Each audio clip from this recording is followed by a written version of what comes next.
This year sucked. Let's get this over with.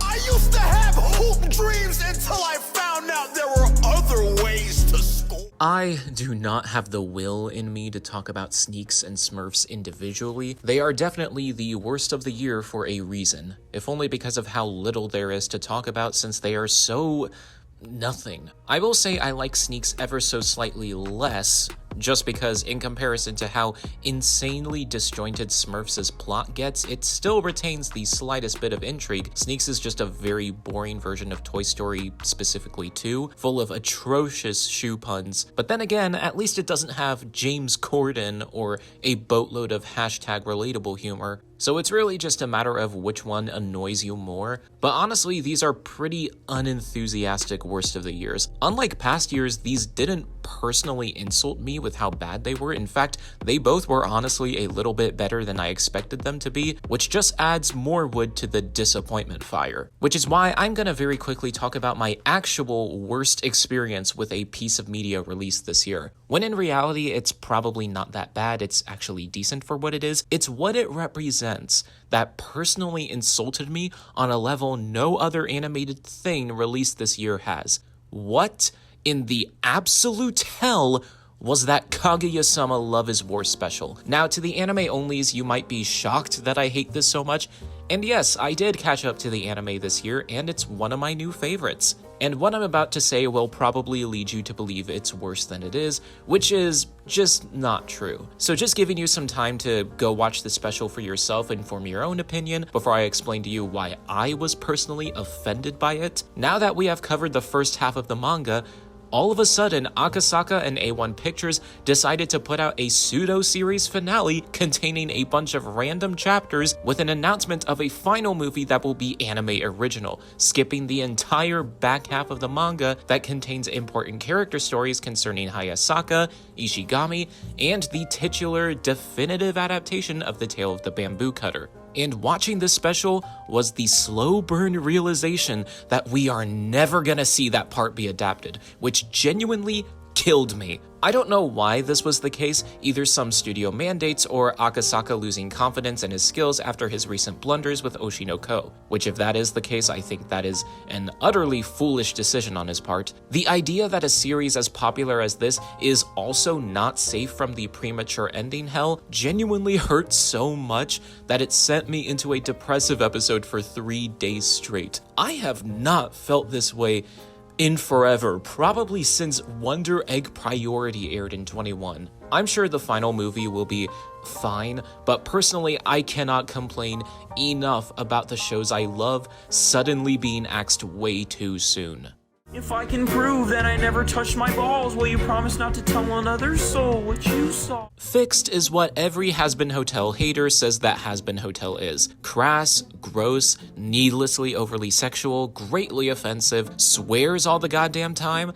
I guess that last part is technically accurate. It's just every single guys going out movie but with dogs and really, really weird, and is so shallow in its implementation of adult appeal that it wraps back around to being childish and lazy. I will say what gives this the edge above the 2 movies below it is the fact that it is adult and it's 2D animated, which makes it inherently a more risky film, but not enough to save itself from being Gendy's worst work by a long shot. Kinda hoping that Black Knight gets rescued eventually.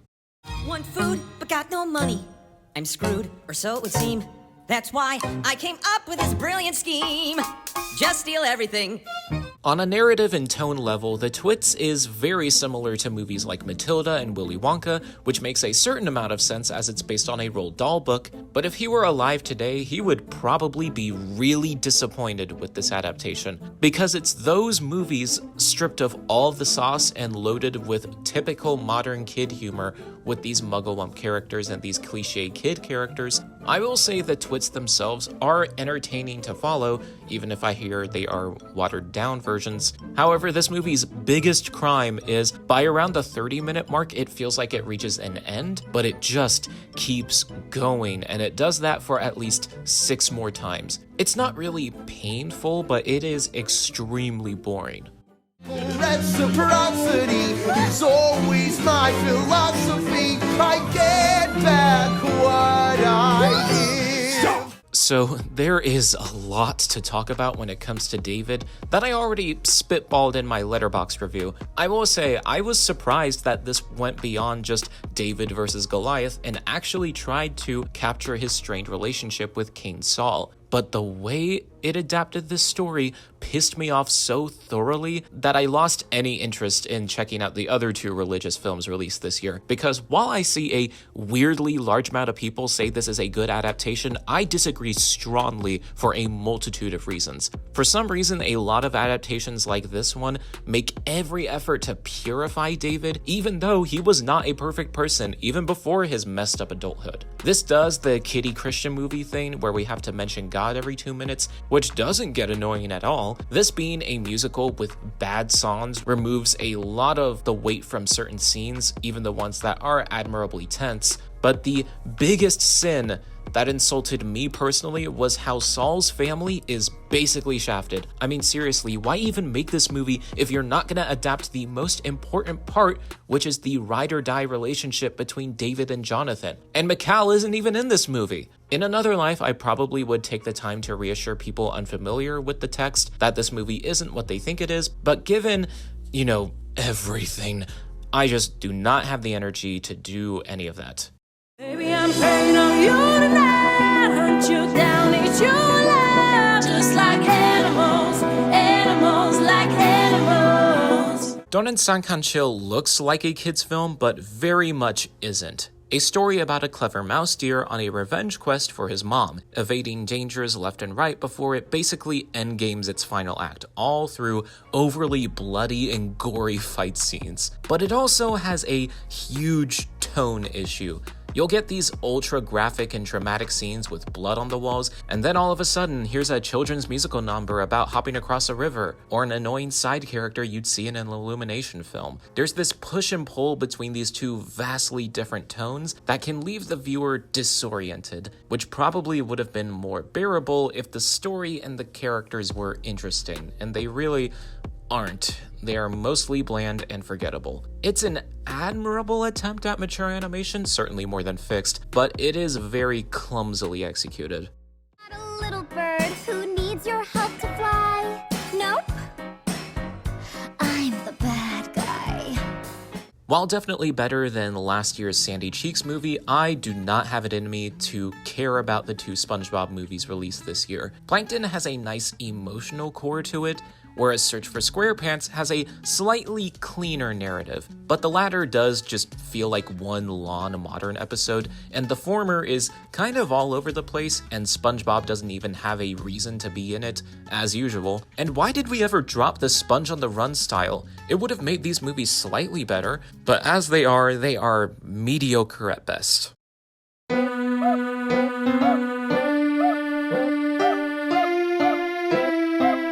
Why are we still doing these? The Last Straw is probably the best out of these movies, but aside from the bad animation, I just don't understand why you think rounding out the edge to this franchise is a good idea. The whole appeal of the series is that the Heffleys suck, so it's fun to see the wacky trouble they find themselves in.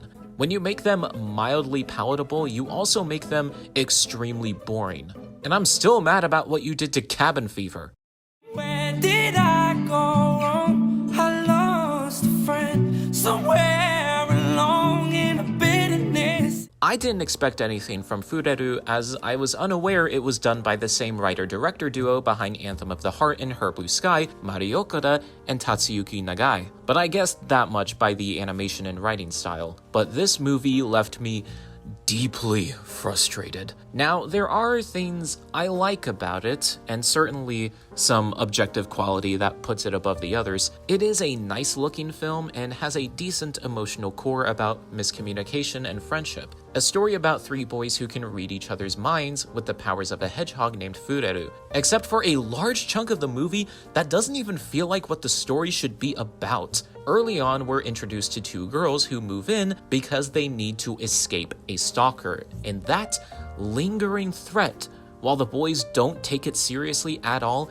never stops being off-putting. Eventually, a twisted love pentagon conflict bubbles up, because of course it does, and in multiple instances causes frustrating events to happen where these boys become extremely unlikable and icky towards the girl who is sensitive about that stuff because she, you know, currently has a stalker to worry about. And when the worst does happen, instead of being there for her proper, these boys are too busy with their petty, melodramatic non-baggage, and the girls are just gone for the rest of the film. I know that part of the story isn't what the movie is about, but I just can't bring myself to care since it should not have turned out this uncomfortable. Personally, I just cannot abide by a male friendship story that completely screws over its female characters. If Mari Okada wasn't the writer for this, I would have unironically called this misogynistic. Hopefully she can redeem herself in the next outing. Let love conquer your mind.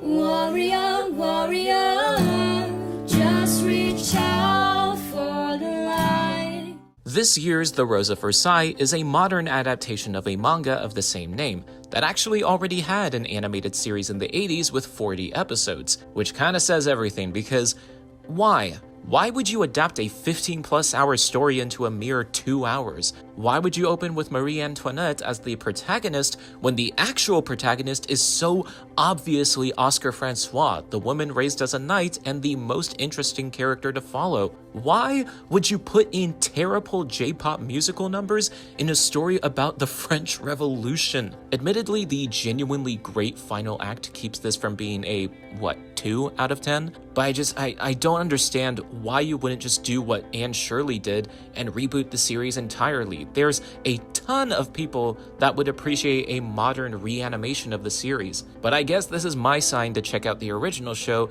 just to see how dirty these characters have been done by the movie. That you were Romeo, you were throwing pebbles, and my daddy said stay away from Juliet. Romeo and Juliet, but with a shy bat and a manic pixie parakeet girl. That is pretty much what this movie is. And while the papier-mâché art style is gorgeous, this was honestly disappointing from a musical and especially a romance standpoint. Yeah, I don't like when two characters like each other just because other characters tell them to like each other. And I also don't like when a character feels betrayed because the person they like has to move away to survive. It is watchable, but I just disagree with this film on a personal level.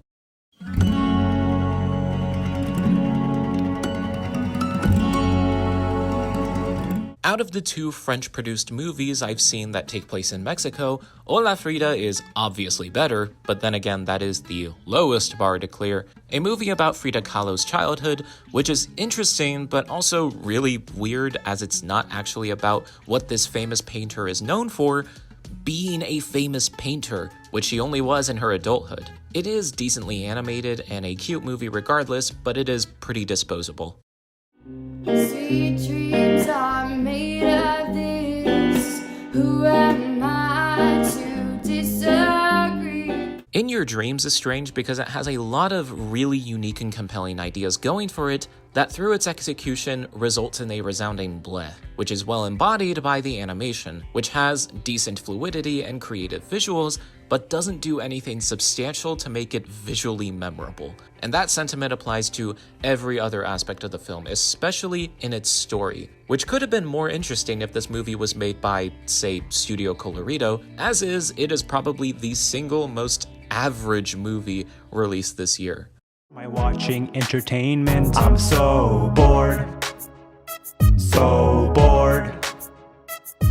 Talking about Elio might as well be a death sentence. If you like it, you're a Disney shill. If you don't like it, you hate it because it's Disney. And if you dare say anything about its Oscar nom, pray a curse doesn't fall on you. The only people who are safe in terms of Elio discourse are people who don't care about Elio at all. And I am one of those people. This is a fine movie, objectively, but the reason I couldn't bring myself to care about it is because it feels like a skeleton of a film. And not in a way where it feels first draft. It is so obvious the amount of rewrites and the literal meat of the story that's been ripped away due to troubled production. Even the dialogue feels pretty haphazard for a Pixar film, who are usually the kings of good, timeless dialogue in family animation. It definitely hurts that we won't get to see the Elio that the original director wanted to make, but as is, honestly, it's okay.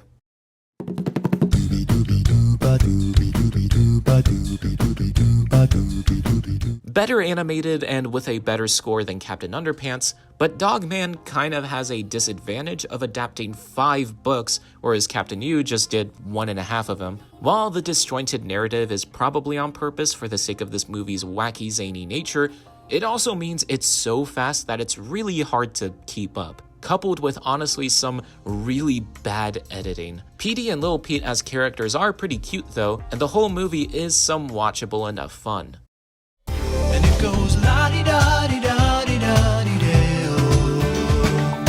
La-di-da-di, where did all the good times go? Boys Go to Jupiter is a cute movie about a boy trying to make $5,000 through an Uber Eats exploit while taking care of an alien creature, and also has nothing to do with Jupiter, honestly. Definitely some Jack Stauber Tooks and Fanny vibes here with its quirkiness and especially its animation. Not that I've seen much of Tooks and Fanny, but I love Jack Stauber's music videos, so the vibes of this movie were just great. Though 87 minutes of this vibe does push it for me. But if you're a big fan of this style, I think you'll be mildly surprised.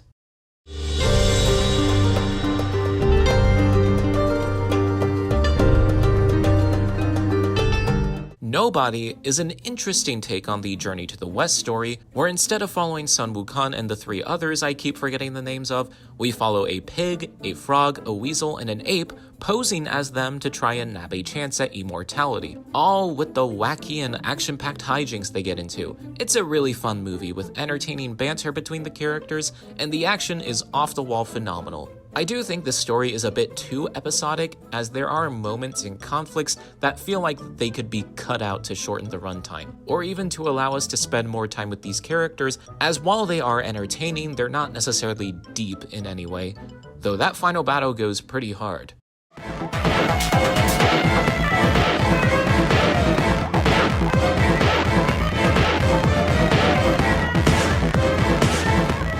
Okay, now you guys can get mad at me for thinking Bad Guys is middle of the year material. Honestly, I'm surprised I didn't love this as much as the first, which I honestly should have. It definitely ups the stakes with its space heist, which I genuinely love as it reminds me a lot of Adventure 2 and Splatoon 3, and I think the relationship between Wolf and Diana is cute and pretty compelling.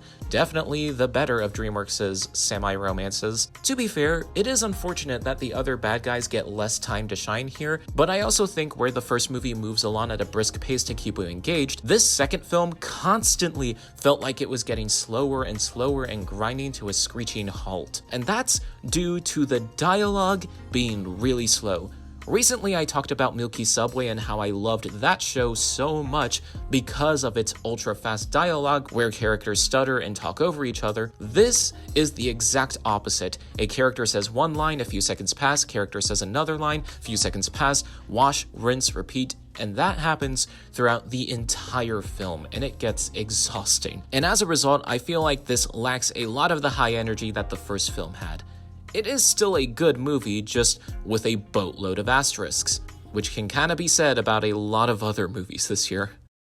Honestly, tell me, can you see me through the screen? Honestly, tell me, can you see me through the screen? All anyone has done is shoot me with a gun while claiming that it's all in good fun. A Miku who can't sing holds a special place in my heart because if it weren't for this, I don't think I'd be as into Vocaloid as I am today. And my list of favorites has expanded immensely, though not as big as to reach the more obscure songs. My favorites are Mesmerizer and Triple Baka, but recently I've come to love the songs by National Pierced Earrings that uses Kafu's voice bank. All that to say, Vocaloid is very good, and I am very happy that Miku finally has her own movie, even though this is technically not a Miku movie, but a sort of anime filler-esque film based on the Project Sakai video game that features Vocaloid characters, and this specific Miku is purely original, and probably the most interesting version of Miku in terms of exploring her psyche and why she is so determined to reach people's hearts through her song.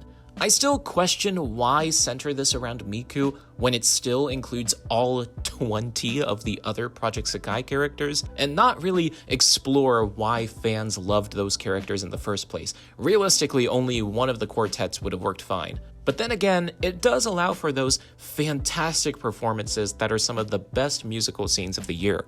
And I am always glad for more Night Court at 25.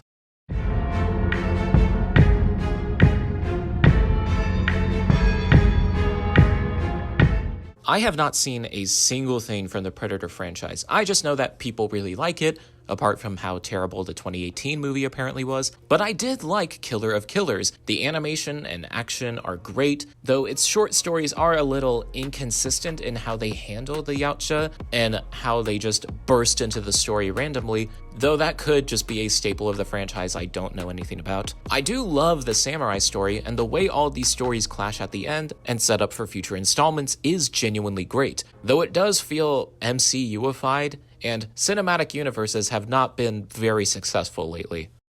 It's a magical feast. It's all that I love, and it's all that I need at Hogwarts. Hogwarts, I think I'm going back. So, Witch Watch is one of those episode compilation films I would never give its own section, even less so since it's literally just the first 3 episodes. But the nature of this theatrical event kind of perplexes me. I am not a big fan of G-Kids picking up compilation films. I think they should just stick to their niche of bringing in general overseas works like Sirocco or Little Amelie and leave the compilations to Crunchyroll. But in fairness, the series they've picked so far have made a little bit of sense. JJK, Gundam, and Dandadan are some of the most popular anime, period. Witch Watch is a genuine head-scratcher because I cannot think of any reason why this was picked up. Was it because Netflix had a hand in it? Was it because Lily Pichu was the lead in the dub? Or was it because YOASOBI did the opening?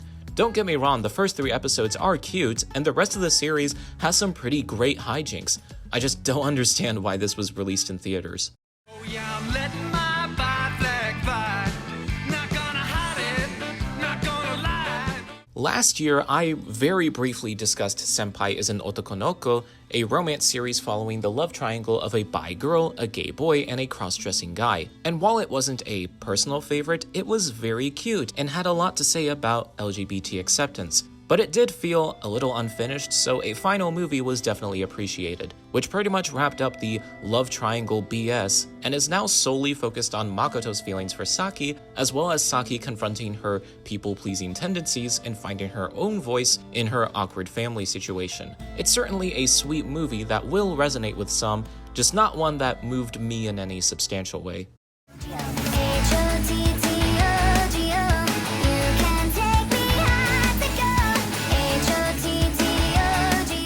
Lesbian Space Princess is pretty much exactly what it sounds like. A wacky, cartoony comedy about a sheltered space princess going on a journey to save her jerkwad ex-girlfriend from the straight white malians, with the assistance of an indie artist and a spaceship literally called Problematic Ship. Funny, madcap, intense, and definitely a sweet film. Monster, how should I feel? Creatures like you looking through the window. The second of the Mononoke trilogy, Ashes of Rage, was just as good, if not better than the first one. The animation retains its dazzling beauty, the medicine seller is in it a lot more and builds fun rapport with the other palace employees, and I found the story of this Mononoke much easier to follow, as well as much more tragic and personal to the characters. Though it did take me a while to really like this film, as it spends most of its first half with some truly unlikable and uncomfortable villains, and the best character's life getting ruined by the rest of the harem. And while Botan's arc is great, man did it take a while for her to finally lighten up. I do miss the lesbians from the last film, but otherwise this was still a great fever dream of a time, and I look forward to the next installment where the serpent patterns on the walls finally bring down the palace. Wrong they are, as I laugh in their faces through mouthfuls of moonbeam pie. Yeah, there were a lot of anime series movies released this year. I honestly don't remember too much about the villainess movie, only that Katarina gets herself into a scuffle concerning some traveling performers when it's revealed one of them is from a different game, and there is a slim possibility that she can prevent his tragic backstory from ever happening. And aside from that plot, this movie is only this high up because the characters are that good. I love everything that these goofballs get up to, that I could just watch them do anything, especially Katarina, who is just an absolute sweetheart. You better empty out all of them pockets, but don't empty out all of them pockets. Yeah, we're cops, and we make sense. I was honestly surprised to see how closely Zootopia 2 matched the original in terms of quality, and I even think it's slightly better in comparison. So yeah, I guess Disney has temporarily redeemed themselves for now, following Nick and Judy on another citywide investigation, only now tackling revisionist history concerning the reptile population, and these two are on the run from the cops this time. So automatically it's better since we're not dealing with any thematic blurred lines, and vigilantism is honestly a more interesting angle than a regular police drama. The locations are fun, Gary is a genuine character, the twist villain was genuinely surprising, and I love Nick and Junie's strange dynamic, culminating in one of the best Disney moments where these two healthily communicate and openly talk about their feelings, which is basically half the argument for why this is better. Though honestly, it's a little ridiculous how every time Disney congratulates this film, it's for being the #1 Hollywood movie, since Ne Zha 2 has basically prevented them from being #1 in animated movies in general.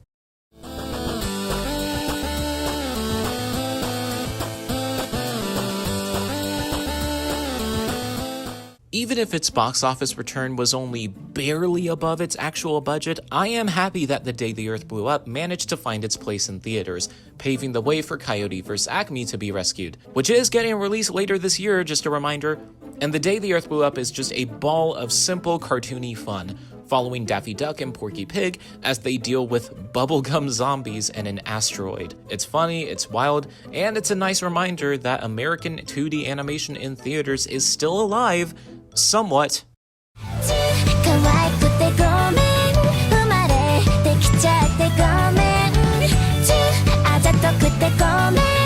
When I saw the trailer for Trapezium, I remarked it as looking pretty, cute, and contemplative. Well, it certainly is pretty and cute, but calling it contemplative is an understatement. It is a deeply harrowing and suspenseful character drama. Azuma recruits 3 other girls to become an idol group and finally fulfill her lifelong dreams, except instead of asking them outright, she does this by way of manipulative tendencies. This is one of those main character gets a reality check movies, and personally I think this is on the better end, just for moving at a brisk pace, having a delightful cast, and having such an interesting angle for Azuma's worst traits, that she keeps telling herself that she's doing this for her friends and making them shine, when really she's dragging them along for her own selfishness.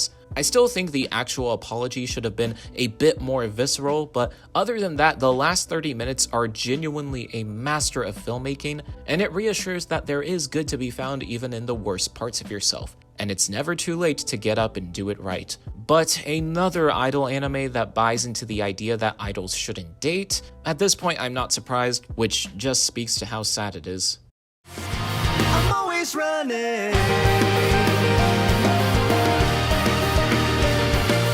Not familiar with anything the author of Orb has done, but 100 Meters was an excellent display of adrenaline-spiking animation and fantastic character work. The movie follows the track and field escapades of Togashi throughout his entire life, culminating in facing off against a rival runner who he helped get into running when they were kids. It's a very engaging movie with a lot of compelling dialogue and effective scenes, and I do appreciate how it so thoroughly explores how difficult it is to get a faster time, and how these runners' skills and proofs of existence are condensed into a mere 10 seconds. I do wish it had more teeth to its story, especially when certain characters I absolutely loved, like the female runners, just disappear for the rest of the movie. It does lose a lot of steam in the last act, but it makes up for that in one of the best last 30 seconds of any movie released this year. Light it up, set the world on fire. Gonna break the rules and hearts and jewels, 'cause that's what the baddies do. Some of you may know this, but I had been looking forward to K-pop Demon Hunters ever since its announcement. Yes, I've been a fan since day one. Just the title alone got me interested more than anyone else was at the time except for maybe Olivia, and that might have played a part in why I was slightly disappointed that this wasn't the Love Live Demon Slayer crossover I was expecting it to be. Just more of the same family animation tropes, only on a level that goes hard, which I imagine was a result of Sony losing confidence in selling it to Netflix, which I think is a dumb move on their part. Not that I minded anyway, because this is still one of the best of the year, and I'm very happy it got the fan base it did. The animation, without question, absolutely pops off tremendously in its sheer beauty, gorgeous designs, and stellar action. The characters are all around great and immensely entertaining, and the actual story of Rumi's patterns is one that shocked me with its brilliance, mostly because it was kept out of all the trailers, but also that it was done really well. And the music is obviously fantastic with so many bangers that it's hard to pick a favorite. You can really tell this is from the same team behind Wish Dragon by how well directed the comedic chops are and the sheer cinematic quality of its emotional moments. Though if we're being honest, I do prefer Wish Dragon to this. I do wish that Mira and Zoe were in this movie more, as it sometimes feels like the girls talk about how good friends they are rather than showing it. Again, Netflix might have had something to do with that, I don't know. Snow falls on desert sky until the end of everything. Chainsaw Man is not one of my favorite shows by a long shot, but I do love its world and the characters are certainly fun. And I cannot deny that the Reze Arc movie this year is genuinely amazing, for reasons that pretty much everyone has said already. Denji and Reze are sweet and also tragic, the action scenes are heckin' awesome, the pool scene is the best scene in the movie, Beam is a homie and Aki an angel.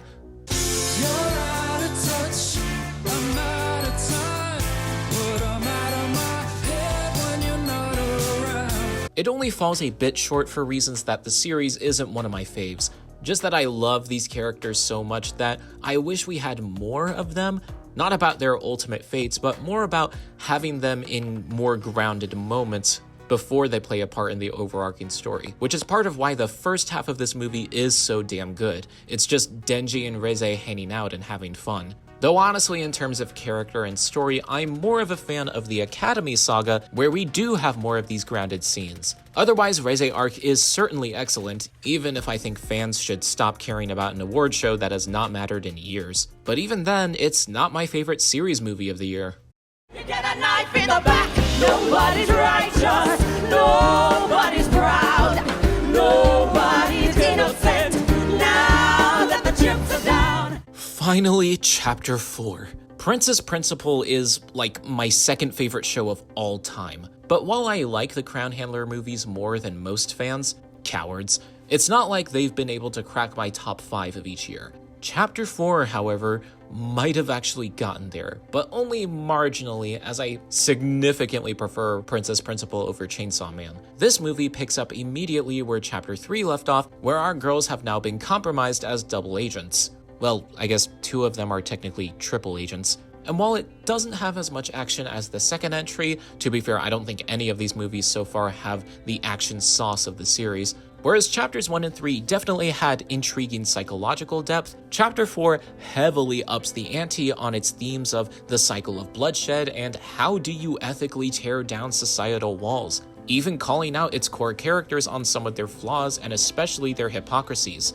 Through the lens of a new mission tracking down a rumored counterfeiter, which definitely gives Beatrice a lot of time to shine finally, it incorporates their tricky situation in a way that foreshadows the narrative pitting these girls against each other, getting the ball rolling on the eventual reveal of Anji and Charlotte's identities not just to their employers, but to their dearest friends. And Graham Turner is such a cool one-off character.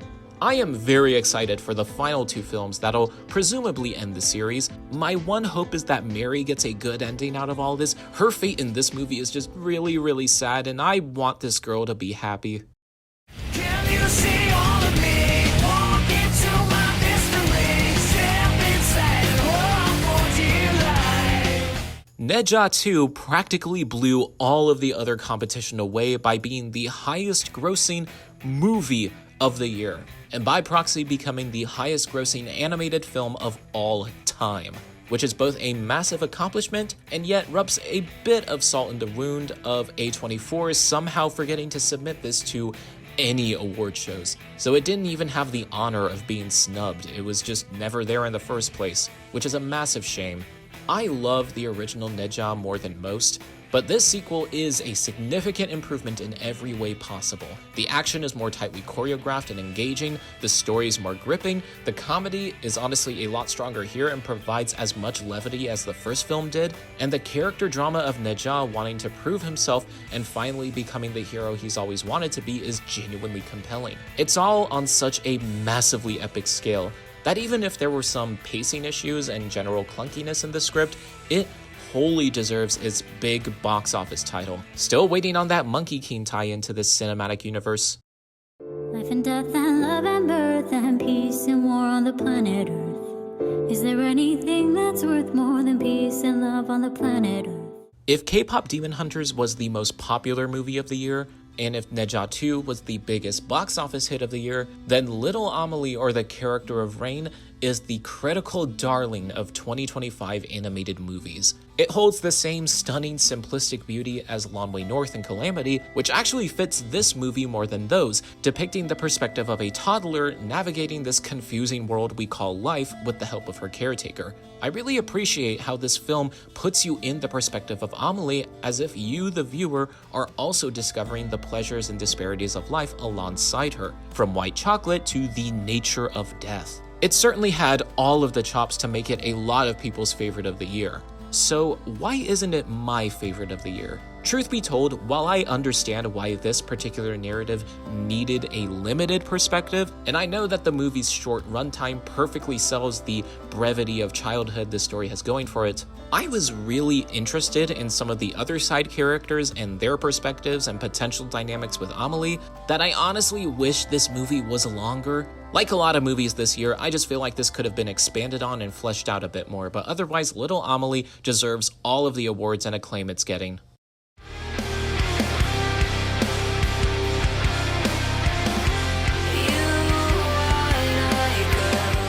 I was really looking forward to Lost in Starlight, mainly because this was by the same director as last year's The Summer, which even if it wasn't in my top 10, it was honestly one of my personal favorites because of how it pulled no punches in its grounded complications of relationships. And while not as intense as that movie, well, in terms of the titular relationship, you can see parts of that deeply complex understanding of love here. There is no better way to sell this movie other than sci-fi K-drama. It has a lot of the hallmarks of what makes K-dramas so watchable, just on a level that's more grounded in reality. Which is ironic, but giving it this Mars expedition plotline elevates it to such a grand and epic scale that it rivals the likes of Makoto Shinkai in terms of animated cosmic beauty. The story follows the romance between an aspiring astronaut and a musician, and they are so engaging to watch, from all of the mushy romantic moments to the more somber moments that show their insecurities and fears, especially with this Mars expedition that could take the astronaut's life at any moment. What really holds this back is a lack of memorability in between its best scenes. Honestly, it's up this high specifically because of the climax, which is just some of the best stuff of the year. Lost in Starlight is a masterpiece in filmmaking and romantic relationships, and is simply lovely all the way through. Even I had dreams long ago. Now it doesn't feel the same as it did before. I've told you time and time again, it really didn't matter if nothing came of it, you know. You know, I was gonna use Hard Times by Paramore to transition into this section, but I found that That's Why I Gave Up on Music was much more apt for this movie. I was really looking forward to a few moments of Cheers for forever. In fact, other than Crown Handler, it was the only one I was genuinely excited for, which is part of why this has personally not been a very exciting year for animated movies. But despite having some notoriety and some articles and character polls, as of this video, it still has not been picked up for a wide release or even for streaming rights. So I really had to scrounge around to find any place to watch this. You will not find a good copy of this movie anywhere. Any version of them will come with either constant ads, constant buffering, poorly timed subtitles, or even incomplete subtitles, or just general low quality. So I do recommend just waiting for that eventual overseas release, even if it's very far off in the future, like with what happened with Her Blue Sky. But even in its imperfect state, I found a few moments of Cheers to be an absolute masterpiece. My favorite film of the year, and kind of exactly what I needed at the moment. I was already in love with its cel-shaded animation, that while it can look typical Blender at times, it has such spectacular cinematography and painstakingly gorgeous lighting.